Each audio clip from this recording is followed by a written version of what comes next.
Guys, what's up? Welcome. We're gonna talk about episode 10. I can never line this up right. Of episode 10 of season 10, 90 Day Fiance. We will not have Kara tonight. No, we will have Kara tonight. We will not have Dee Dee tonight. Dee Dee is on a cruise right now, so let's all be a little jealous of Dee Dee because she's enjoying herself on the cruise. There's no internet in the middle of the ocean wherever she's at, so have fun on your cruise, Dee Dee. She'll be back with us sometime next week after the cruise. They're docking back in Miami, so. But we do have Kara joining us tonight, so we can converse on the show. I don't know, should we start calling this the after show? Do you guys remember back in the day, there was after shows? Like after the show went off, there would be like another show that came on and it was like an after show. I kind of feel like we should bring those back.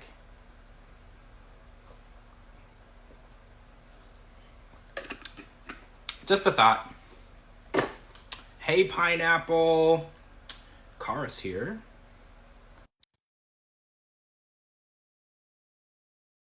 Her cruise, which I would say I'm jealous of her, but I'm scared of the ocean, so I don't know if I'm jealous. Just not my thing. Howdy. Hey. How are you? I'm good. How are you? I'm good. We had like a crazy storm earlier, but it's fine now. It is dumping rain here. Really? Yeah, it was really crazy. It was raining insane. It's probably the first time it rained in like a month, but it was like an insane storm. But it's over now, but like it's like drizzling and it's kind of cold outside too. Like it brought the cold, but this is usually no time for us, so the rain is weird. Right? Yeah. You're right. It should be snowing. So Dee Dee is on her cruise. Nice. So she has no internet. I think she lost internet at 3 p.m. today because she was like, hey, I don't have service anymore. And I'm like, you're on a cruise. Yeah. Do your thing. You know, like there is nothing wrong with having some me time. So I'm happy for her. She'll be back sometime next week, back in the States. She's somewhere in the ocean. Good for her. Good for her, right? I was going to say I'm jealous, but I don't want to be in the middle of the ocean, so I'm not jealous. Oh, I'm totally jealous, and I wouldn't. You were in the ocean. You did good. No, that we just sailed around downtown Tampa. Like I could see the land. So that made it a lot easier for me. As I looked out, there was land because I was like, if I could just get a life jacket on, I could probably get to the land. It was like I could see it. It was very close. I could see like people on their decks, like that close to the land. So I was like, I don't know, if we went down, I would probably have enough in me to get over to something that I can hold on to long enough to not die. But it was crazy. Like when we were turning around and the boat was like rocking, I was like, I don't like this. Like, I don't like this. Like I don't like this at all. I've never been on a cruise, but I would totally go. Dee Dee said she's gonna get me on one. I told her she's losing it, but she said that if I could get her on an airplane, she could get me on a cruise. So we have like a little bet going on. So I'm trying to get her on a flight. She's gonna try to get me on a cruise. Okay, so speaking of flights, Jasmine and Gino have went to Miami, which is the closest to Panama, you know, that she's gotten to see since she's been in the U.S. Because unfortunately, she's living in Michigan. No offense to Michigan, but you know, like if you leave a beautiful tropical place like Panama and then you go to Michigan, it's gonna be a really difficult transition. You know, she's used to extremely warm, beautiful weather, a lot of sun, sandy beaches, all of the amenities of living in a tropical place, and then she's in Michigan. And I feel her every time she says that she's so cold she can't concentrate. I remember when I lived in Ohio, I used to say that exact phrase. I was like, I'm literally so cold I can't concentrate. I really, really hate it. So I get it. Oh, I wanted to talk about bowling. Do you buy bowling food? Absolutely. Really? I don't buy food at the bowling alley. That's so weird. So yeah, Jasmine thinks that bowling is just an excuse for people to eat fast food. And I was like, I don't know. I've never really ate bowling food. I usually just go there to bowl. I just get nachos. I mean, nachos are good. I get it. I mean, it's kind of gross when you think about it, because you're grabbing the chips with your fingers, and then you're putting your fingers in the nasty ball, which is disgusting. Which everybody shares the balls. That sounds weird. Shares the bowling balls, and they also share the shoes. Like when Jasmine was explaining it out loud, was like putting your feet in shoes that other people's feet have been in, and then putting your fingers in those bowling balls that other. I was like, this actually sounds really disgusting. Now that she's saying it, I never noticed the smell, but I do think that there is like a foot smell in there because everybody is. Because I do remember when I would go bowling when I was younger, my mom's one friend, he and another girl, they would bring their own shoes, and I didn't understand it because I was a kid. So I thought maybe they had weird feet or something. No, they didn't. They just didn't want to stick their feet in those funky ass shoes that other, because you don't know what people do cleanly wise, you know, and I get that now. And then some people would ask for the bowling alley socks. Do you remember that? Like I was getting it like deep into this thought, and I was like, I don't really want to go bowling anymore. And then thinking about all that, the same people who handle your shoes are making your food. That's so true. Right? And then I was like, I'm like down a rabbit hole now. Now I'm like terrified to go bowling. I think I'm going to get like a disease or something. Because I was like, that can't be right. Like, I don't want the same people who like spray, because they were spraying shoes, and then he ordered his food with like the same people. And I was like, I don't know how I feel about that. That's gross. So, never thought about it, but I think I'm done bowling for good. Well, yeah, now I'll have to show up with like Dr. Carter sanitizing wipes and sprays, and I have to like clean everything about like now, because I never actually wiped down a bowling ball. I just stuck my hand in it like it was clean, you know, and I'm just thinking like, yeah, now I'm gross, right? Like now Jasmine has now helped me realize that I'm a gross person. I never thought that would be. So what do we feel about Jasmine had a bachelor party, Gino had a bachelor party, but they didn't tell each other because Twitter was a little divided. Because Twitter said that Gino was right. Having a bachelor party in the U.S. is normal, and you don't have to tell anyone that you're doing it. It should be a given. And let's not forget, remember, I don't know what season it was, Jasmine had like a stripper for her birthday, and he was like all over her, like everything in her face. And Gino was there. Yeah, Gino was in Panama at the time.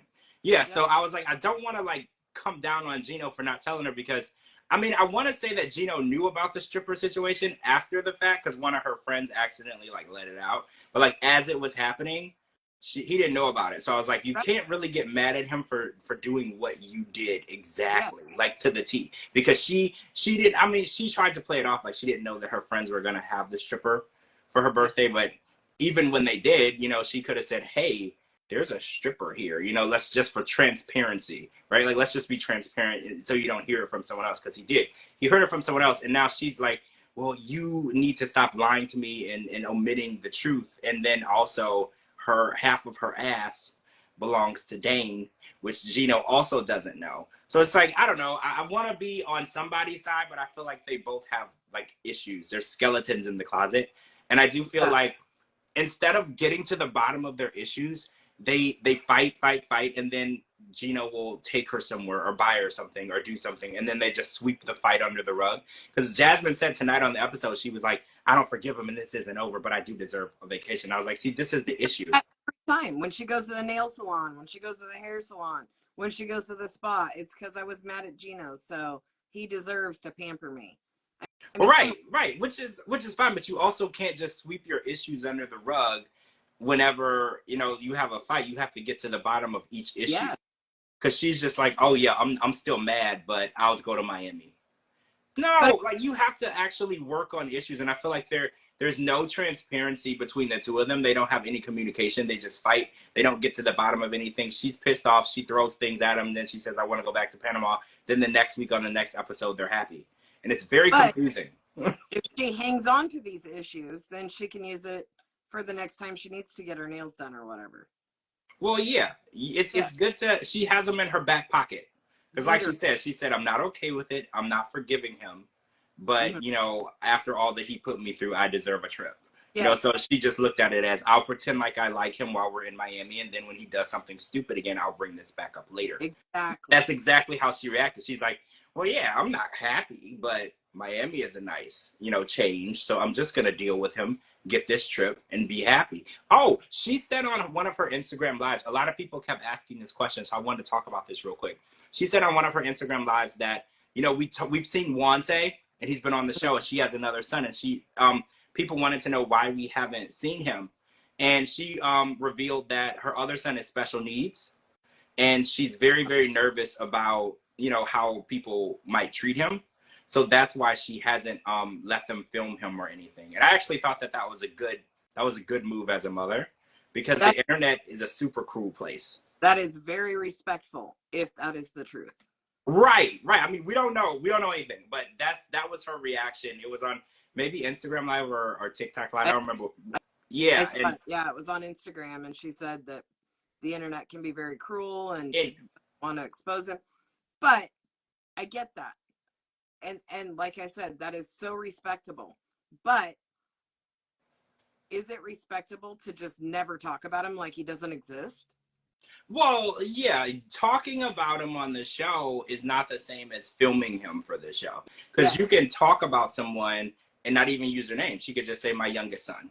You Yes. know, she could talk about, I think a lot of people were like, you act like he doesn't exist. And I think that was where people's issues were. Because, you know, the existence of someone doesn't expose who they are, what they look like, what their name is. You can still talk about that person. Because it does seem like she's way more hung up on one, say, than anyone else. But again, we're only seeing what they film.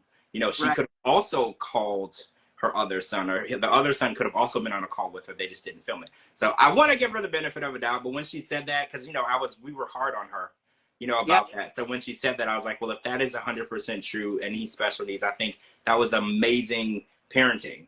You know, you Yeah. protect your children at all costs. You make sure that they are never exposed to anything that could be negative, hurtful, impactful to their emotional, mental health. And I think if that, I don't know what type of special needs it is, but whatever it is, he doesn't need to be exposed to crazy trolls on the internet, because even people who have no special needs whatsoever have a really difficult time with the internet. Look at Scott.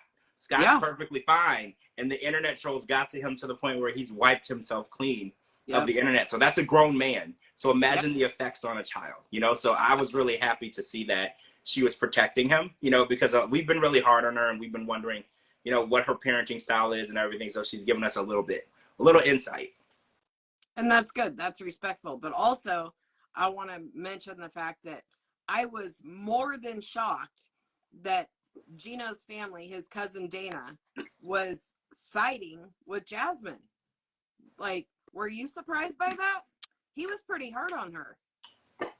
Yeah, it was interesting. Yeah, because he was saying that it's not so much that you had the bachelor party, it's that you didn't tell her. That's why she's upset. But then when we were watching Jasmine's reaction, it was more so she was pissed that there were women there. Yeah. It wasn't more, I don't think that Dana was right. I'm not saying he was right, but that's the first Right. time I've ever seen him say, Gino, you know, this is all you had to do is just be honest. Not, Yeah. he was pointing out that Gino was in the wrong, which, Yeah, which is interesting because you're I don't, right. They said that she was a gold yeah, digger, and she was coming over here for one reason, and they wanted nothing to do with her. And yeah, then the fact that he was like, you know what? She's not crazy in this situation. Because, you know, Gino, he's like, oh, I'm just scared of her. She's crazy. He's like, well, actually, you're the yeah, problem. You know, you're the problem exactly. here. And that's interesting because, like you said, his family, basically, before she even got here, said that she was a user and she was only here for one thing. And Gino needed to get his life in order. So it's But, interesting that she might have changed their opinion. I don't yeah, see how, but it's I, interesting that she may have. but also, so they go bowling, and Gino says, I feel like you deserve a vacation, blah, blah, blah. We're all, okay, whatever. Do we realize that she's only been here for 10 freaking days? She hasn't done anything to deserve a vacation. There's literally 80 days to wed at this point. 10 days? Oh, I didn't realize that. Yeah, she just got there. But Yeah, they fought like the whole 10 days. yeah. So So I will now say, vacation, I'll take you anywhere you want to go in the United States. Oh, except for there. Because you know we're on a budget. But you deserve a vacation because you haven't put up with me for a whole 2 weeks. I mean, her love language is money. Is And I think vacation Gino, money? yeah, I think Gino is going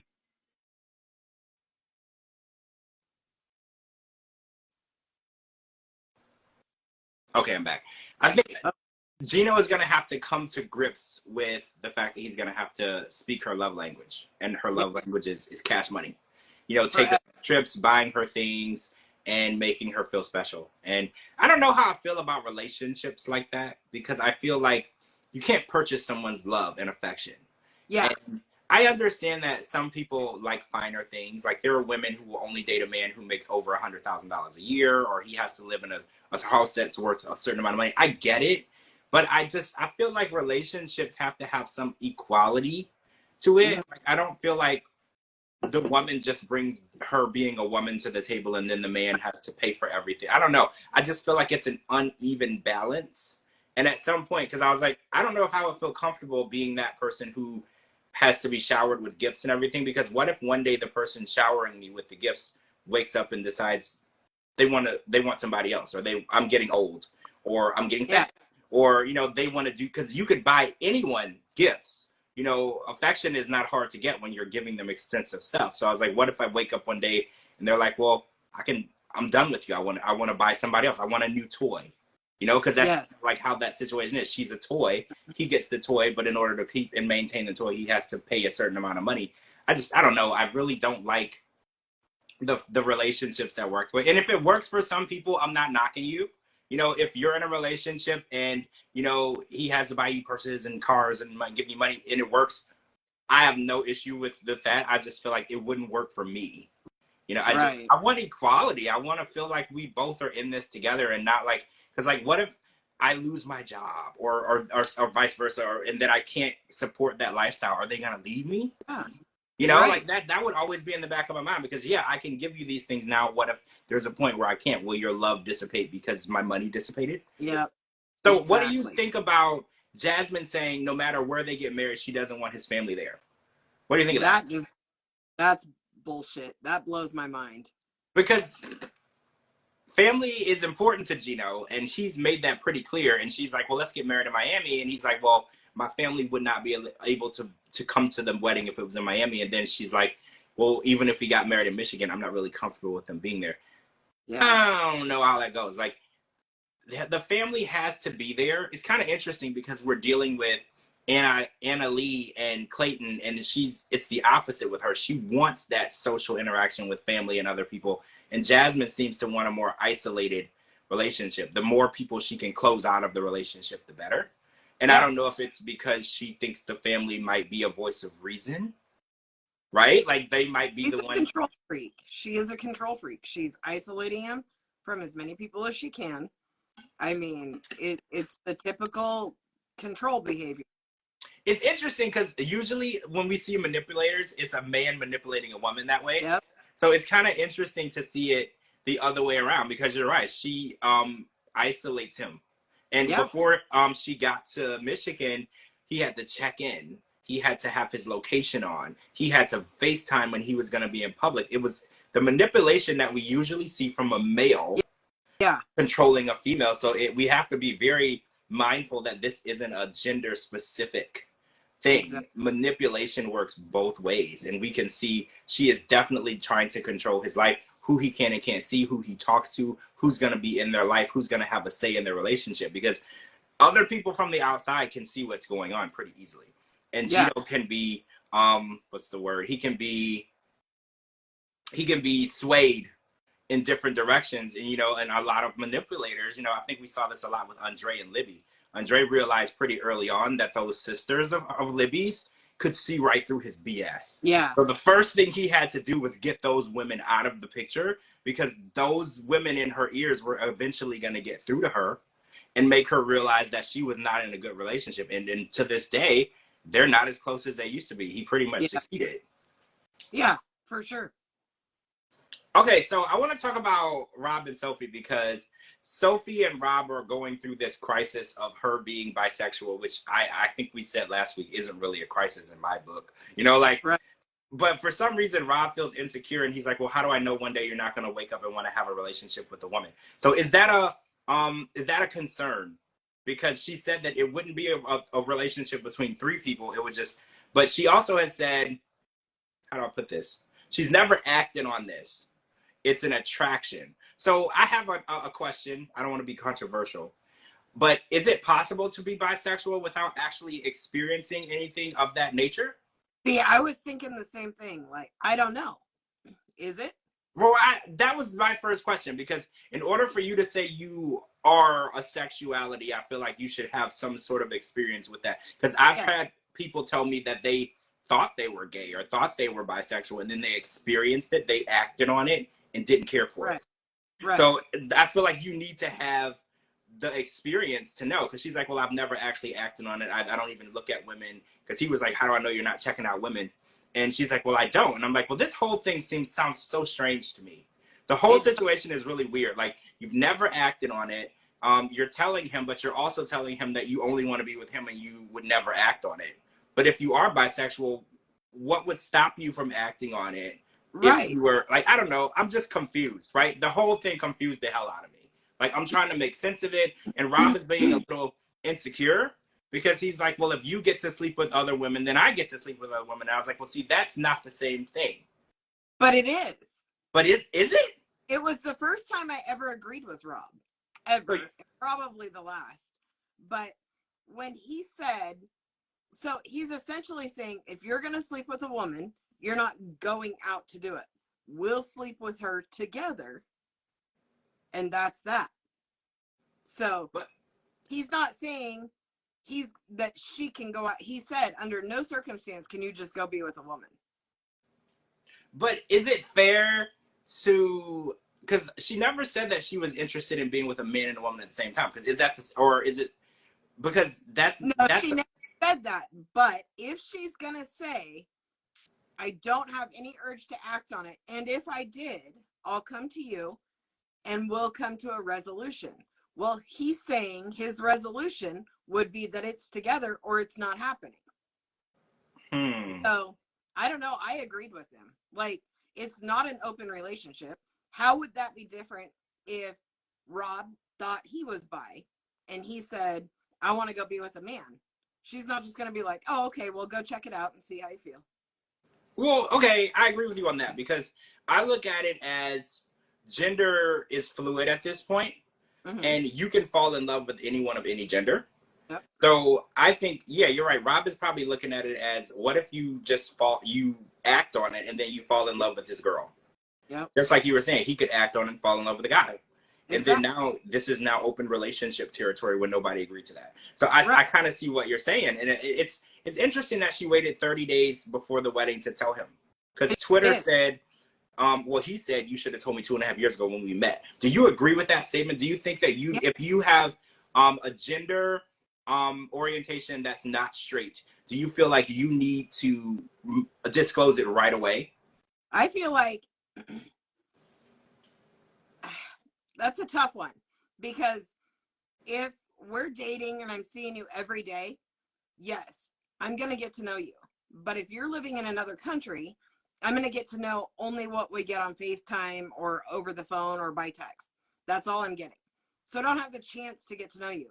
But the second you land in my country and we have 90 days to get married to make this decision, you should have either told me before you landed or the second you landed.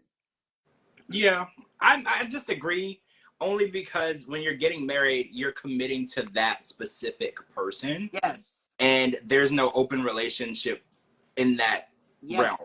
So being bisexual, there's nothing wrong with it, but it's also opening up the option or opportunity to be with someone else, but you're married. I think being bisexual is probably best if you're with another person who's okay with it and they're in an open relationship, or you're just dating, because I don't see how marriage and bisexuality works together. I guess that's where I'm looking at it, because if you're committing to one person of one gender, but you're attracted to more than one gender, how does that work in favor of marriage and the exclusivity of marriage? So I think that waiting until the last minute was really shady. You know, I feel like I go back to this where I've been saying this for years.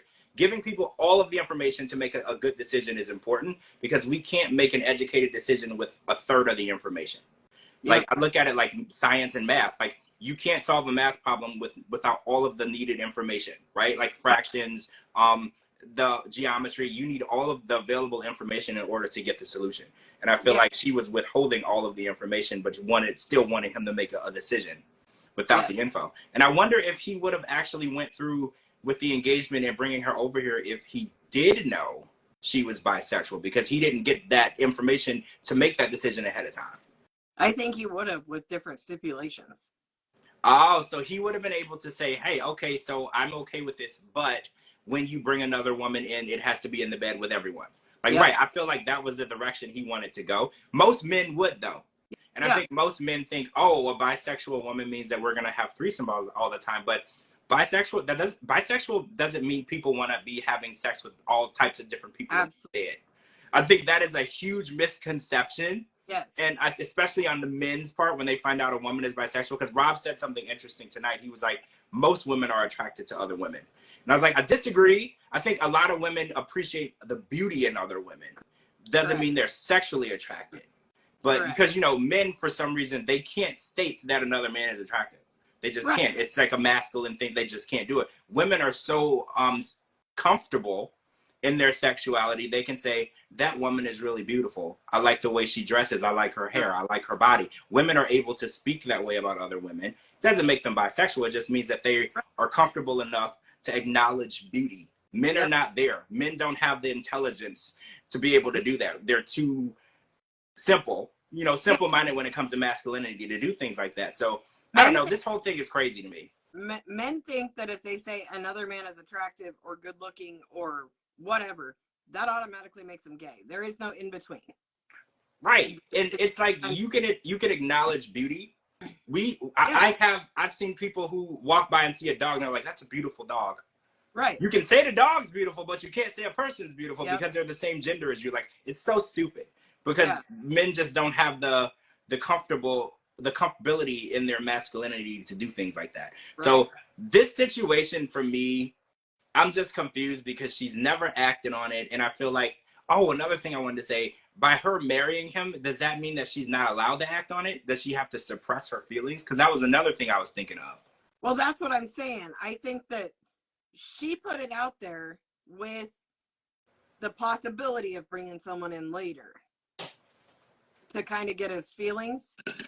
I don't know. I think it's going to happen, but it's going to be all three of them. But the way he acted at the ring store, that would have been enough for me. I'd have been out. I wanted to talk about the ring store. So I wanted your opinion. When you're going ring shopping, it was my understanding that you take a woman ring shopping. You do, but this is to get an idea of her style and to get her size. You don't actually purchase anything while she's there. This is what I was taught. Yep. So we've been watching men on this show, especially we saw it last season, was Misha and what was his name? Misha and Nicola, yeah, purchasing rings and negotiating prices in front of the woman that you're purchasing the ring for, which I think is super classless, right? Yeah. Like, it's really classless, and it's devaluing it devalues the woman because there's nothing wrong with negotiating, right? Like, when I go buy a car, I negotiate the price, right? Right. I don't want to pay what the sticker says. I think it's crazy, but I'm buying the car for myself. I'm not making myself feel bad. I just want to save some money. There's nothing wrong with trying to get a good deal, but when the woman you're purchasing the ring for, and a ring is very symbolic, it's not like buying a car, right? A ring is symbolic. This is what you're doing and purchasing to put on her finger to show you how much you value her, right? So bringing her there, and then like the way that he said, show me the cheap stuff, show me the cheap gold. And I was like, that was really rude. And even Sophie said, she's like, I feel like he's taking out his frustration on her coming out to him at the ring store. Do you feel like that, or do you think he was just showing his ass? He was being a complete ass through all of it. And then he starts telling the guy, yeah, we have all kinds of problems and we just had new problems today. This guy doesn't give two shits. Are you buying the ring or not? Like, right? Drama here.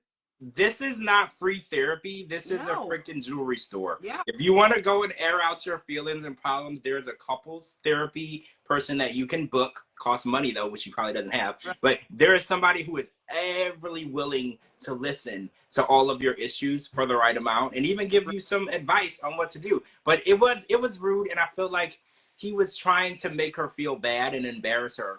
Yeah. You know, for her sexuality, and I just, I don't agree. I don't agree with it at all. I feel like people are allowed to be who they are. I'm not 100% okay with the way she went about telling him and withholding the info, but still, his reaction and then saying $500 or less for 2 rings. So where can you get 2 rings for $500 or less? Because I'm really confused, unless you're going to like a pawn shop. There's all kinds, like, if you love somebody, it doesn't matter the cost of the ring. That doesn't matter. I mean, there's beautiful jewelry out there that is sterling silver that's not going to turn your finger green or your neck Yeah. green or whatever. Go buy something nice like that. You know, it's $100 you can get a set, I'm sure. Amazon. As long as it doesn't turn your finger colors, that's fine. So how do you feel about, okay, so generalized question. If you were getting married, I know you're already married, but say like hypothetically you're going to get married, would you want to know how much the ring costed, or No. is it just the thought that he went out and bought one and is proposing to you? Is that enough? 100%. So, okay, so it doesn't really matter. So I think bringing her there was the mistake, because he could have easily brought her a $250 ring and she would have been happy with it. Yeah. I think bringing her there. You never buy a wedding set at a pawn shop, first and foremost. You never Yeah. buy a ring, because that's from a failed marriage. That's from a failed engagement.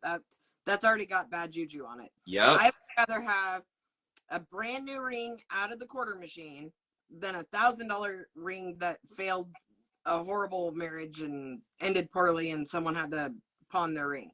Yeah, I agree. I think that negative energy is real, and it's transferred through not just people but objects, places, all of those things. So yeah, bringing in a ring for, you don't know what they broke up for. It could have been cheating, lying, anything, abuse, and putting that on someone else's finger and starting to start anew, bringing that negative energy in. I totally believe that. I think that, I also think that the price of the ring doesn't matter, and it should fit into the lifestyle that you live. So like, for instance, Rob isn't working, so it should be something that he can afford, you know. But it doesn't really matter how much it costs, because when you love someone, you know, I remember reading a story way back in the day about like when John Cena had somebody when he was, before he was famous, and they lived in his car together. He didn't have any money. You know, he didn't have anything. He was still trying to up and come and make it. And I remember that story, and I was like, see, this shows that love doesn't have a price tag on it, because she was sleeping in the car with him. Yeah. You know, like, because she just loved him. And obviously he's worth $1 trillion now, and I don't think he's with this girl anymore or whatever, but still, it didn't matter to her what he had. And I think love has no price tag on it. So I wanted to be mad at him only because the way he handled the situation in the store in front of her. Yeah, I feel like it was classless. It was absolutely classless. It made her feel like she wasn't worth it. And it's like, if you feel that way about somebody, don't marry them. You know, like, if you have any second thoughts, or you feel like you're making a mistake or they're not worth it, don't marry them. You don't have to do anything you don't want to do. If he don't want to marry her, he can send her back to the UK and he could be on his own. Like, I don't think that it's okay to talk so horribly and devaluizing to someone in public, because it's like, this is the way you're treating her in public. So imagine how he would treat her in private. It's always 10 times worse, you know, in private. So I can't imagine how she would deal with that. Yep, I agree. It was a terrible situation all the way around. So, where is it? Okay, Sam and Citra. So Citra came to Missouri to see Sam. Oh, we saw him have a barbecue with his family, and his family is a little concerned about his converting to another religion, and apparently he's going to be doing it really fast. First of all, I didn't think that you could convert into another religion in less than 2 weeks. I thought, because especially if you don't know shit about it. Isn't there classes? Isn't there classes? Like, what do you have to take classes and like speak to people? And I don't know. I've never converted to like a different religion. I was born into one and then I left that one and never really joined another one. So I don't know the process, but I'm pretty sure you can't just show up at a random church and just say, I'm this religion, make me this religion. And they just do, like, I'm pretty sure it doesn't work that way. Because even when you want to get married in a church, don't the pastor or the preacher do like a session with you before they will agree to officiate the wedding, just to make sure that they think that you're compatible enough to enter into that? So wouldn't it be the same for a religion? I would think so. But his mom literally said, our religion is we love everybody. That's not a freaking religion. Yeah, that's not a religion. I love it. I love it, but it's not a religion. Yeah, it's not a religion. There was so many things wrong with this couple tonight. Well, I like them. I wanted to root for them, but I'm out. Your comment from last week was all over Twitter tonight, because everyone was like, why is Citra not wearing traditional Muslim attire? And everybody kept questioning that tonight. I guess people didn't notice it as much as you did last week. But Twitter was like, I'm confused. Her sister's wearing traditional Muslim attire. She's just dressed normal. Explain this to me. Because, you know, it's not really an option in their religion how you, Right. well, or is it? I don't know. Maybe I'm dumb. Maybe I don't understand it, but I was Really under don't. the impression it wasn't an option. I don't know either, honestly. But I've never seen a Muslim woman that didn't dress in traditionally. Well, right. Not one that is like very, very big in practicing her religion because they Yeah. haven't been intimate. She speaks, she said they have to get married within 14 days. Like she's very traditional with her religion minus the attire. And I'm really confused. So there's holes in the story. And I'm just trying to understand what makes her different from her sister. Yeah. That she doesn't have to participate. She participates in everything else, but she doesn't have to participate in the traditional attire. I'm trying to understand. One thing I did notice, though, is that Sam's working 2 jobs and sleeping in his car, you know, all this stuff. So I don't think he's got a lot of money, but he did have enough money to buy new pillows. So what the hell is Gino's excuse? I don't know. You're right. But you know what? We had this conversation. Pillows at Walmart are like $4 or $5. Right. Like this is But not like he got new pillows for her, and Jasmine had to beg for new pillows. She begged, and then when they got to the store, she had to get the sales associates help to convince him, even in the store, to buy the pillows. And I'm just like, I don't understand. Okay, so help me say this. Suboxone? Suboxone. Suboxone. Yeah, I looked it up. It's supposedly some kind of pill that you can take that helps you not have severe withdrawals from opioids. But apparently without a prescription bottle, it's also illegal. Yeah, because he said on the show that it is also an opioid. Oh, so it's an opioid to treat an opioid. Yes. That sounds like a pyramid scheme to me. So if you've got prescription ibuprofen and you don't have that prescription ibuprofen in your prescription bottle, you can get in trouble for that. Oh, see, I didn't know that. So like traveling, because I travel a lot. So say I was getting on the plane and they found like, I don't know, something I get prescribed in my luggage. Could I get arrested for that? You can get in trouble for it. Oh, I didn't know that. Yeah, there's no proof that it's yours. But if you're able to prove that it's yours, if you're able to prove that it's yours, like for example, when my mom was alive, she was on like 10 different medications, and they were in her. I had to put them in her pill box. Monday, Tuesday, day, night, all that stuff. I think if it's something like that and you're traveling with it, you would still travel with the bottles also. You know what I mean? Oh, even if it's empty, just so you have that proof. See, I didn't realize, but we have to remember this too. He had time to go to court because he said he had to go to court. Wouldn't in my opinion, wouldn't you just bring your prescription or a note from your doctor saying that it was prescribed and this would have all went away? Well, why did you take it out to begin with? That's the question. Right. He said that he was traveling for work, and I don't know what, I know he works for Amazon, and I think, what was his other job? It was Amazon, and can't remember what he said now. But he said he was traveling for work, and they got pulled over. I don't know. There's holes in that story, too. Yes. Because the first thing I thought was, well, if these are truly your pills, they're honestly prescribed to you through a doctor. First of all, if you're traveling with a coworker for business, why did you get searched for drugs? I mean, that's true too. I've been pulled over before. I've never been searched. That's true. This is like, there's a lot of stuff going on here, right? Yes. Like I have a lot of questions. Every time I see him, I have more questions and answers. Yeah. And I'm just trying to understand. And then he said that for this situation, he could have done what did he call it? A rehab program, but he missed the sign up.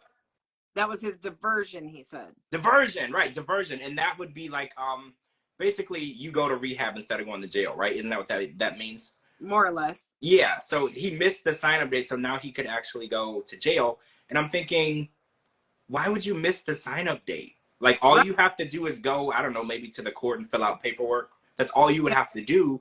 Like, I don't know. This whole thing is. Maybe he's been flagged on a no-fly list. Wait, why would he be flagged? Do you think this traveling was in the airport? I don't know. I thought this was in the car. Maybe this was in the airport.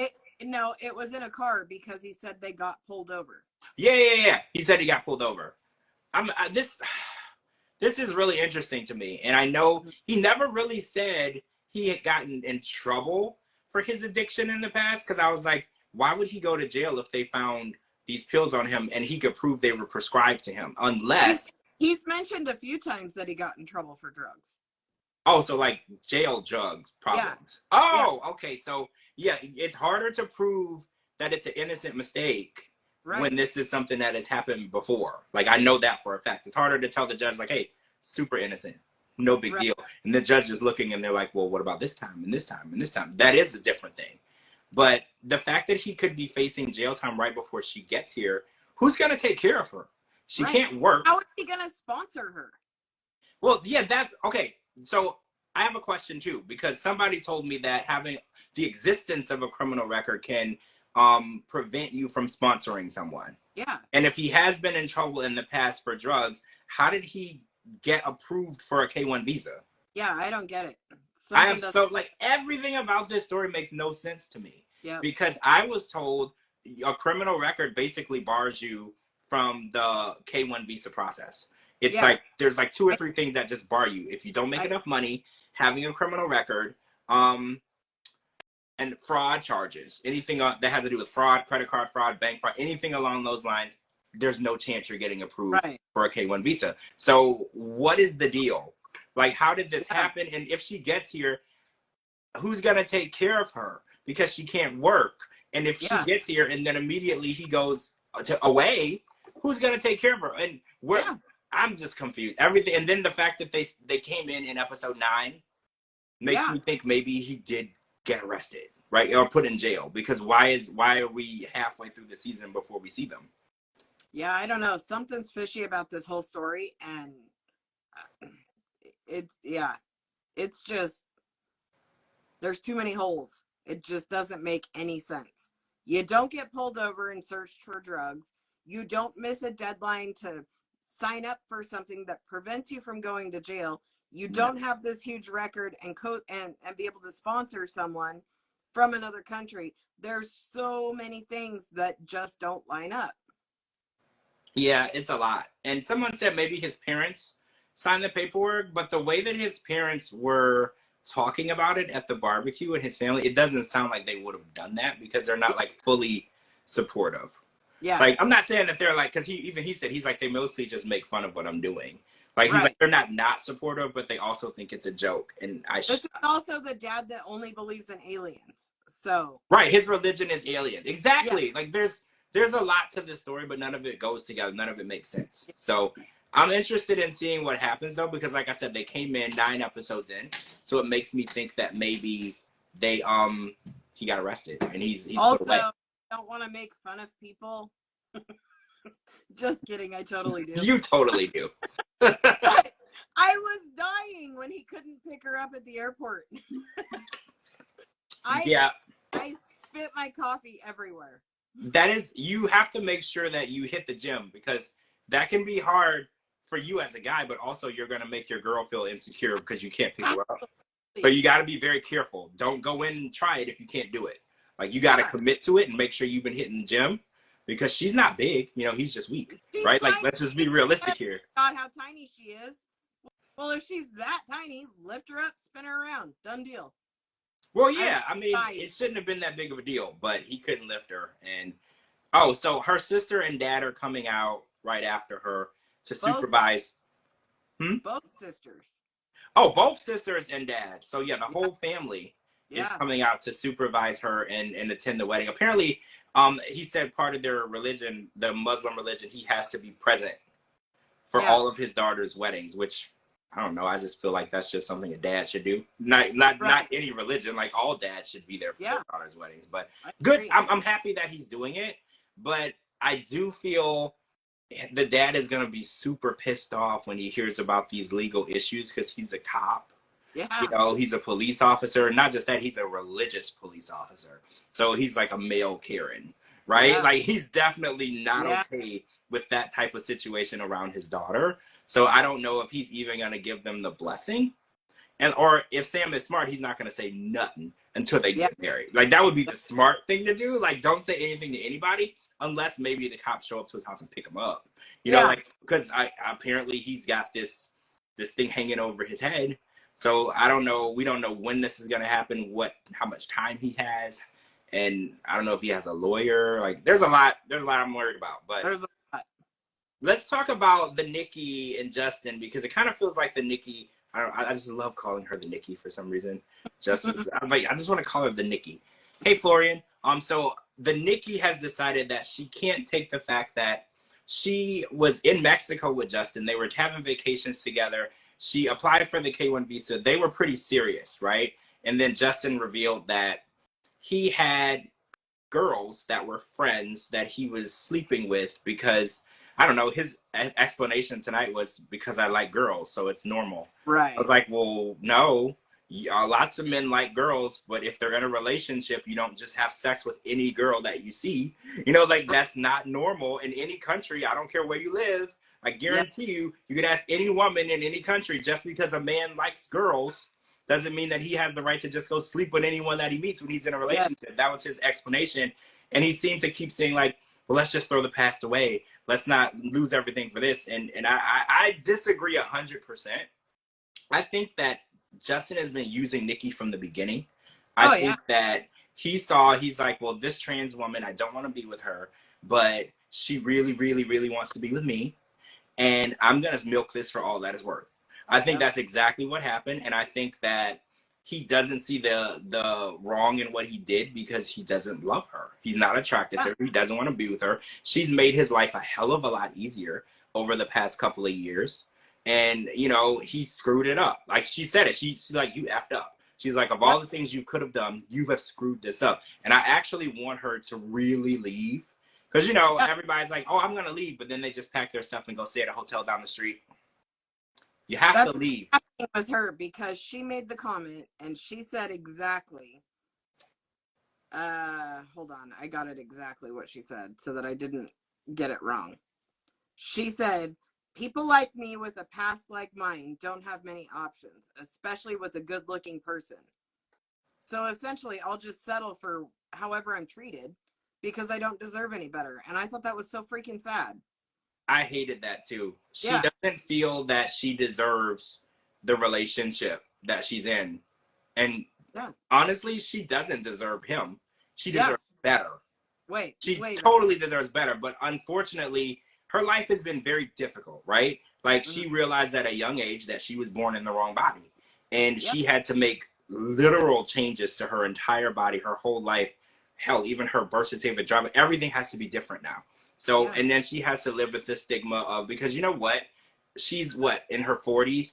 When she was doing this, it wasn't okay. Okay? Like the way that we're accepting and understanding of sexuality and gender now, that wasn't happening. People were not treating people the way they are now. So she went through a rough period just understanding how to be accepted or how to even go out and date. Who couldn't you tell? Because there were times where trans women were being beaten just because people found out that they were trans. So it really did suck to hear Nikki say, this is what I deserve. This or nothing. And it really hurt because I was like, at first, we were like, you should have just told him what was going on. But when you put yourself in her shoes and understand what she's been through, telling people what's going on, it removed them from her life. Yeah. It made her feel like she wasn't deserving of someone to love her. And that's really heartbreaking because she literally has done everything for him. And I don't want to make it seem like she didn't lie to him because she did. But she has definitely made his life a lot easier. And all she's asking for in return is to just be loved. Yeah. And I don't think that's asking a lot, right? She's literally not asking for anything other than to just say you love me, show you love me, and be faithful to me. And I think that he's taken full advantage of her, and I hate it. But the other thing that I don't like that she's doing is every time he says something, like, it doesn't matter what it is. No, I'm not saying he's right, so please don't take that as I am. But regardless of what he does, she always says, I've given you money. I've given you money. I've helped you. I fix this. I fix that. Don't do shit for me if you're ever going to hold it over my head, even for a second. Yeah. Because I'll bend over backwards for you, and I'll never say a word about it. I think that's like a defense mechanism because I feel like she feels like she has to do things for people for them to love her or to reciprocate. Yeah. And it's probably like a trauma reaction to things that she's been through, because I'm pretty sure the way she's acting in this relationship has to do with probably past relationships, like things Yeah. that she went through. And it's looking to me like she's always been the one who had to do more for the other person to get something in return. And I think that I might actually be the reason why her relationships keep failing, because you can't buy. I agree, but I don't know. I'm so frustrated when people do that. I've sacrificed so much. I've paid so much. I've. Well, yeah, Stop. but you did it for love. You did it for the relationship to work. You didn't do it to force the person to behave. Because I always look at relationships as marriage as like going to the casino. I always look at it as a risk. Like, you can do everything right. You can treat the person right. You can be faithful. The other person's actions are a gamble. They Yeah. can they can appreciate you. They can reciprocate those things, or they can do the opposite. They can lie to you, cheat on you, use you for money. Like, you're taking a gamble. You never can predict or determine how that person is going to treat you. And I Yes. think that she looks at it as, I did everything right. I was Right. faithful to you.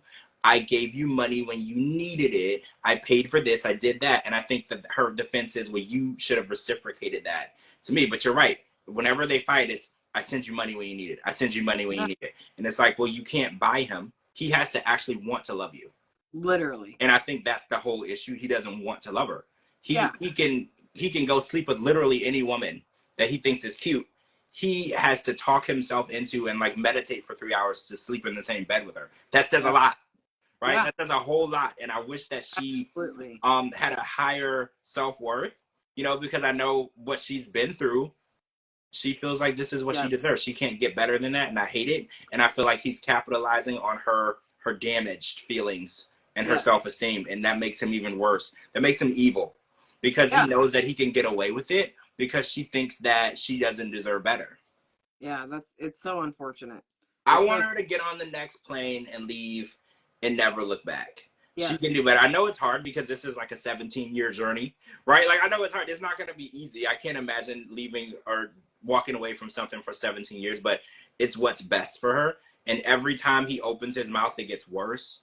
Yeah. Like, every time, like last week he laughed in her face. This week he was like, well, yeah, I like girls, so of course I sleep with girls. And I'm like, every Yeah. time he opens his mouth, it just gets worse.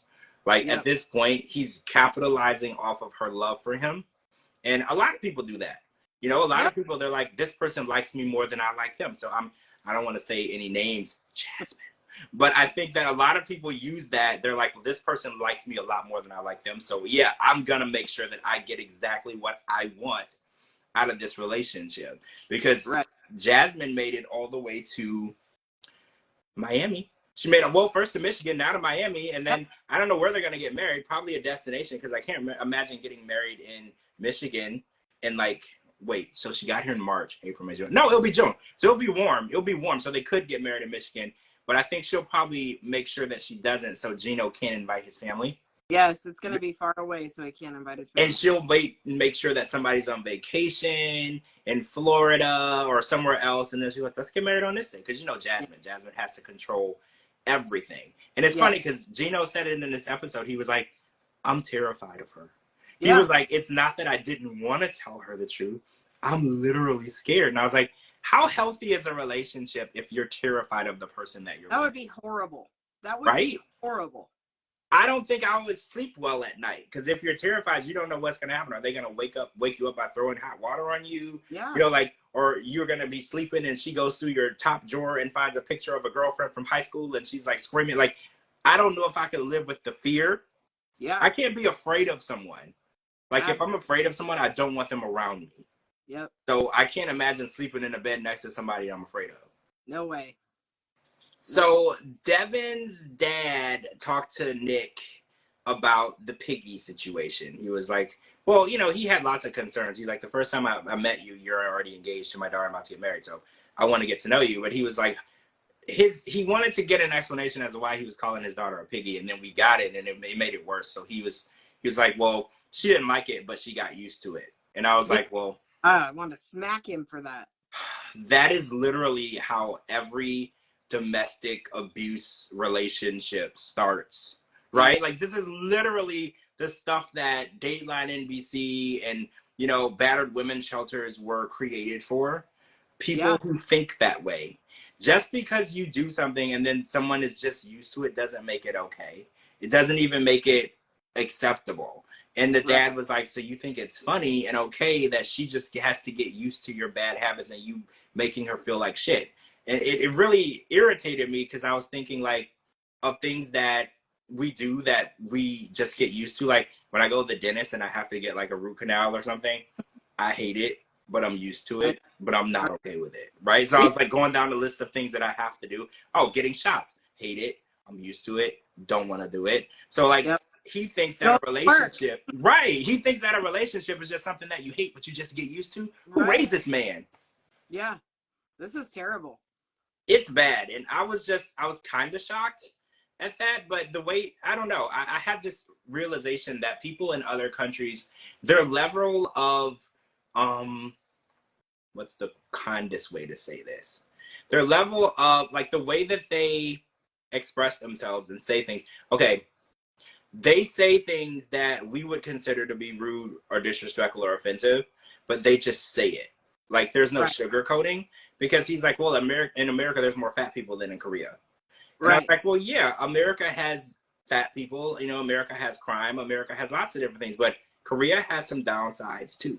Yeah. You know, and I found like a lot of people who come from other countries, they always have something negative to say about America. But I was like, there's no perfect country. Absolutely. And I really hate the way they want to come here, but they like, oh, well, the people here are this, or the people here are fat, or they're stupid, and they don't understand. I'm like, there are downsides to your country too. I mean, you might have blinders on because you were born there, but I don't know. I was born in America, and I can point out like 7 or 8 things about America that are terrible. You know, like I'm not wearing blinders. I can see it. It's there. But like when people come over, they have such nasty things to say about not just the country, but like the people too. I remember Yara got to New Orleans. She's like, I hate it. It smells like piss. It actually does. I used to live out there. But still, like they have these negative or ways of saying things about our country, and it's like, but if we were to say something about their country, holy shit, they would flip out, right? Because Jovi has said some things to Yara in the past about her country. She flipped out. Yeah. Right? But she just dogs Louisiana and dogs New Orleans as much as she wants to. It's just totally fine. See, yeah, that comment came up on Twitter. A lot of people are like, oh, well, the pandemic started in that country. And it's like, yeah, a lot of people can say a lot of different things about a lot of different places. We have to understand that all countries have downsides, issues, things that they handle in a negative way, right? But I think of 10 things that are wrong with America, and fat people aren't one of them. The smell of pissy streets aren't one of them. Oh, no. These are very minor issues. Yeah. Fat people. So for them to even think that that's the worst of our country. Boy, oh, yeah.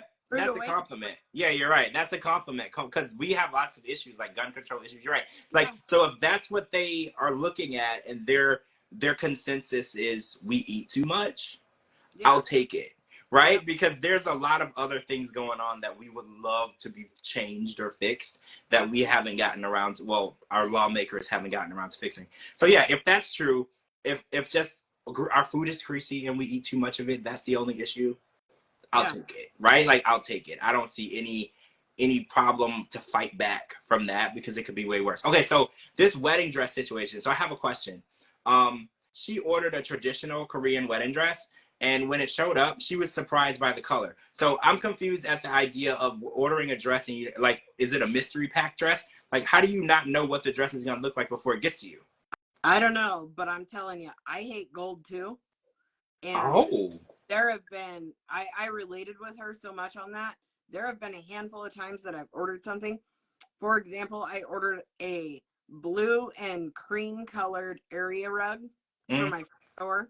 It is not blue and cream colored. It is dark navy and the most gold you've ever seen.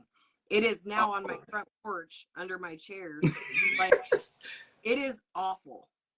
So it could have been like a color, what's the word? It looked one way on the internet, so it looks like it's a a cream color or Yeah. or something else, and it shows up and it's freaking gold.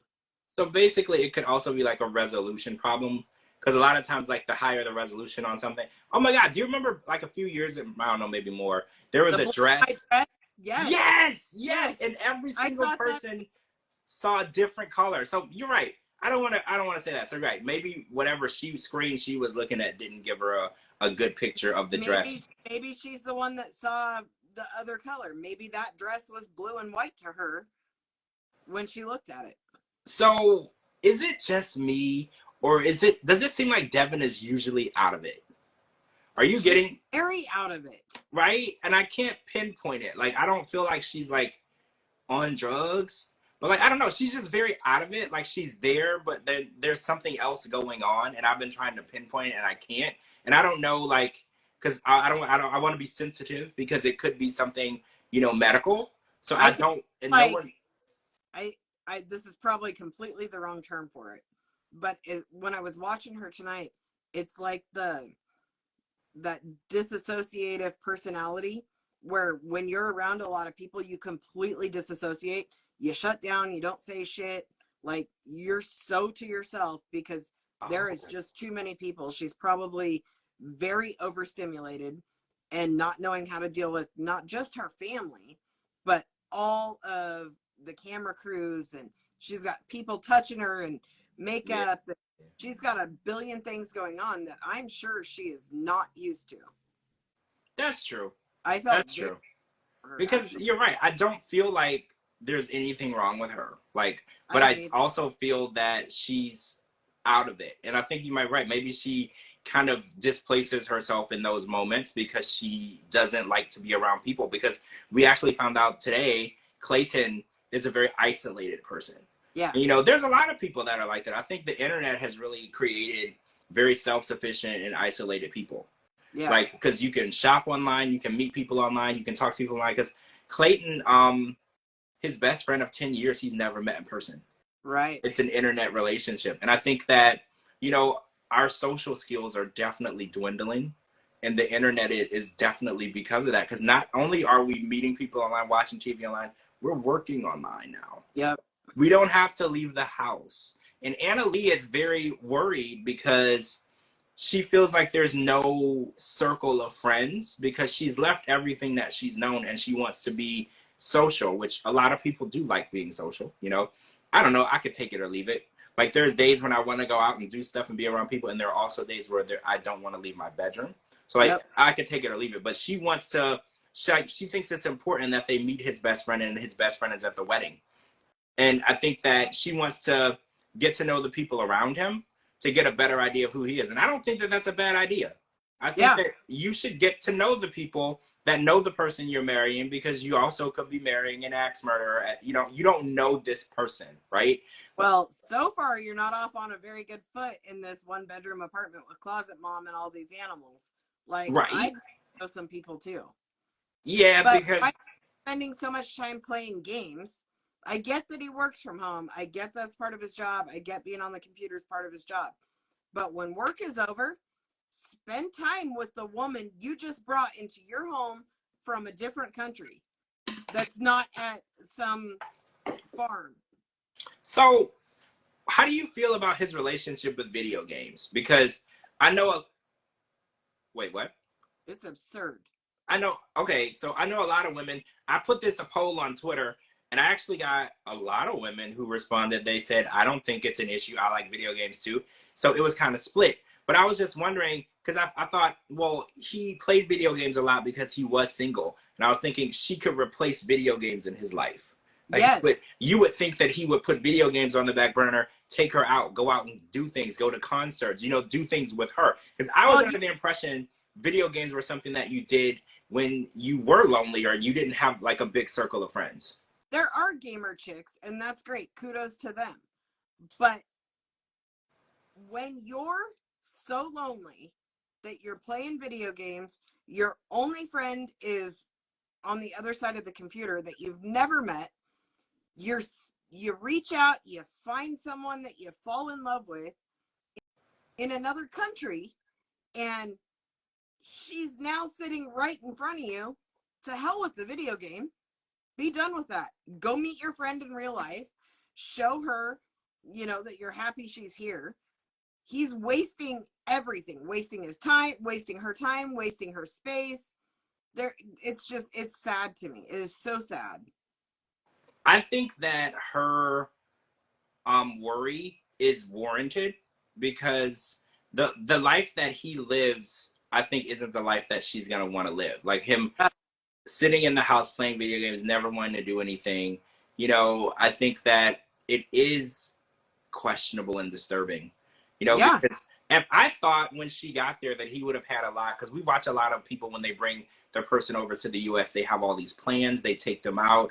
They, like Gino's taking her to Miami, they have all these things, to make them more acclimated into their new home. And I feel like Clayton was just like, okay, you're home. And then he just went back to his daily routine. He didn't change anything.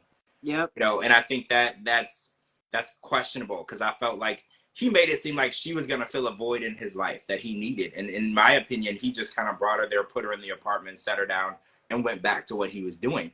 Yep. And that's a little scary, because she's not just something to collect. She's a person. She has goals. And I mean, I do want to get, someone said the llamas were more sexual than her. So I want to get to the sexual thing. So she's been there over a month, no intimacy. And he did take... They did go to a hotel, and we saw him sprawled out like, what was it, a cow? She said a cow. So he sprawled out like a cow, but then that was that. And then they were back home. Well, at first we were writing it off as because his mom was in the closet, which is basically the exact same room they were in.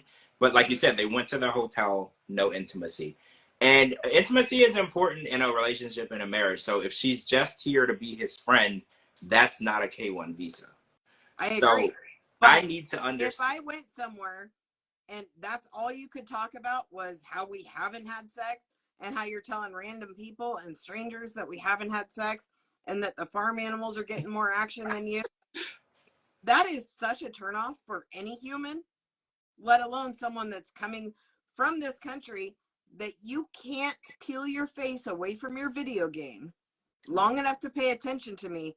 Sorry, that doesn't make you more attractive to me. Yeah. I mean, I don't know if she was ever attracted.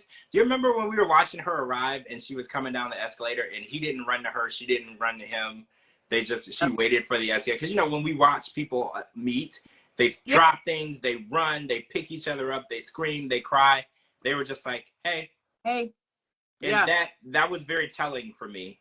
Because I was like, that I don't see the crazy chemistry. Even Gino and Jasmine, they hate each other, but, they have intimacy. So that's not an issue. So I'm really confused at what she wants from him. I mean, she was kind of complaining about the apartment, which she has the right. That apartment is filthy. There's no room. There's too many animals. There was like stuff everywhere. I don't even know how people walk. It should be a fire hazard. I get that. But I do feel like the attraction, I don't know, we were just talking about this before. Even if he lived in his car, if she loved him, there would be an attraction. Right. I don't see any attraction. I just see her every time and when he brings up intimacy, she looks annoyed. Yeah. So I don't know. The whole thing is... This is also the guy that brings a Rubik's Cube on a romantic honeymoon or on a romantic trip to a hotel just in case she falls asleep. Yeah. He ain't got no risk. Like, for real, like, if you have to... And that means that he knew nothing was going to happen, because you brought that. Most guys bring condoms or lube, or like their mind is in a different place, right? They're like, oh, this is gonna be a romantic weekend. They bring her a lingerie, go to the Victoria's Secret, and they're like, I'm gonna bring this for her. They don't think, well, let me bring a Rubik's Cube.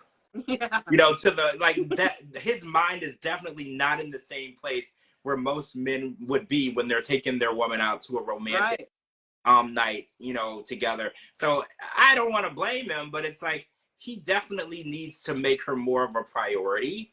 And I think even her coming to that apartment didn't make her feel like a priority, because I was watching her try to fit in to the apartment and there's nowhere for her to fit in. The mom is like, oh, I was waiting for her to clean up after her. So like, she's not, I don't feel any welcoming like vibes from either of them. And it's funny because he says he's happy she's there, but he's also in the room playing video games, ignoring her at the same time. Yep. So, well, yeah, someone says some men are just not romantic. That's true too. That is true.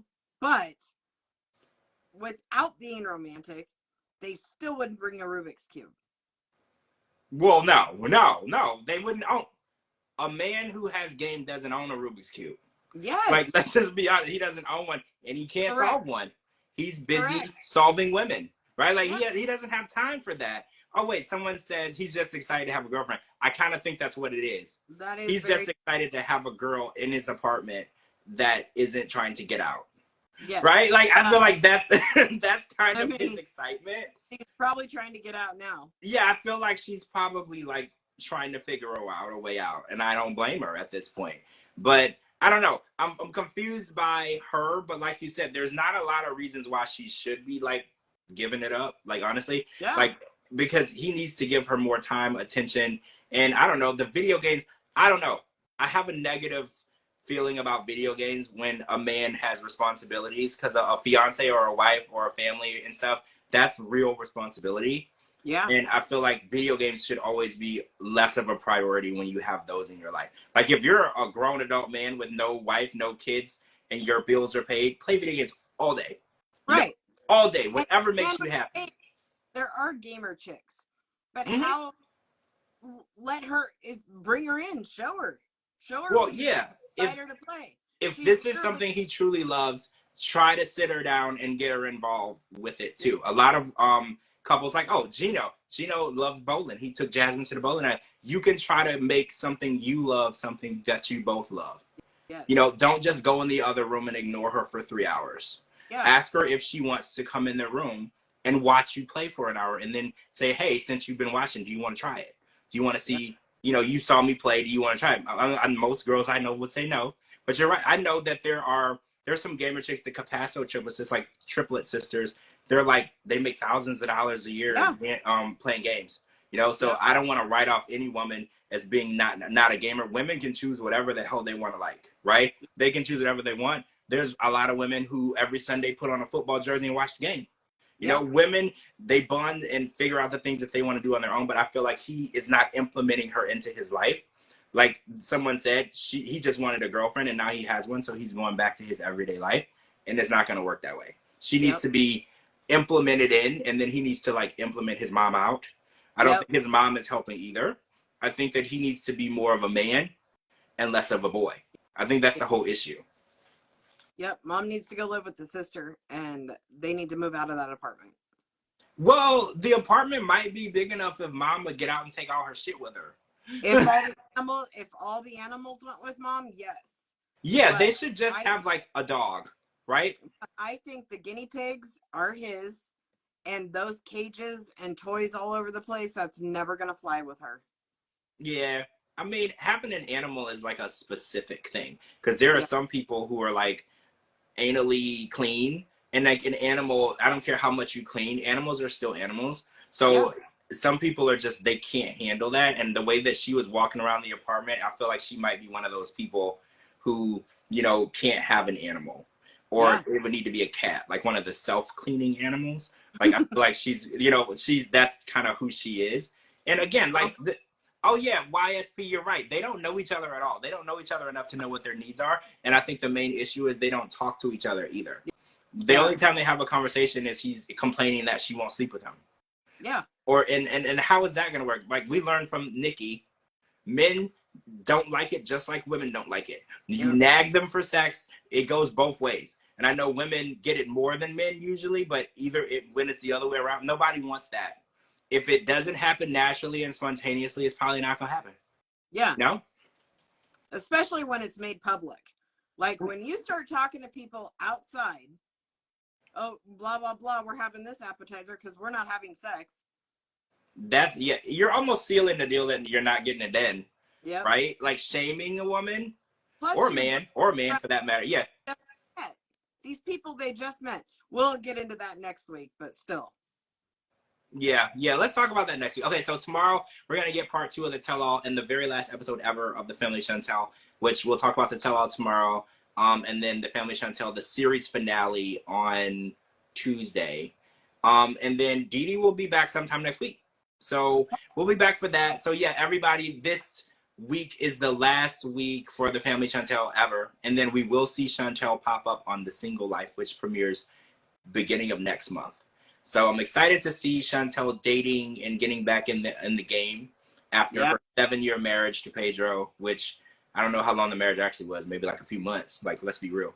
It wasn't a real marriage from the beginning, but she's going to be back in the game. And I don't know if you guys watch 1,000-Pound Sisters or Smothered. Both of those shows are coming back this week.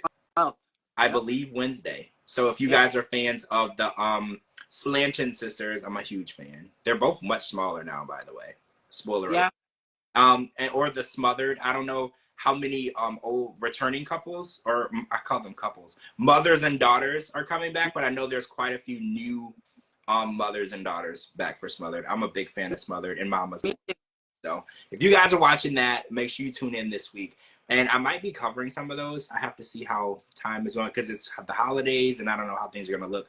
I want to cover those shows, but I don't know if I'm going to be able to do it. Oh, and this Friday, episode 2 of the Medium Sessions with Juliana Fisher on the George Mossey Show will be released.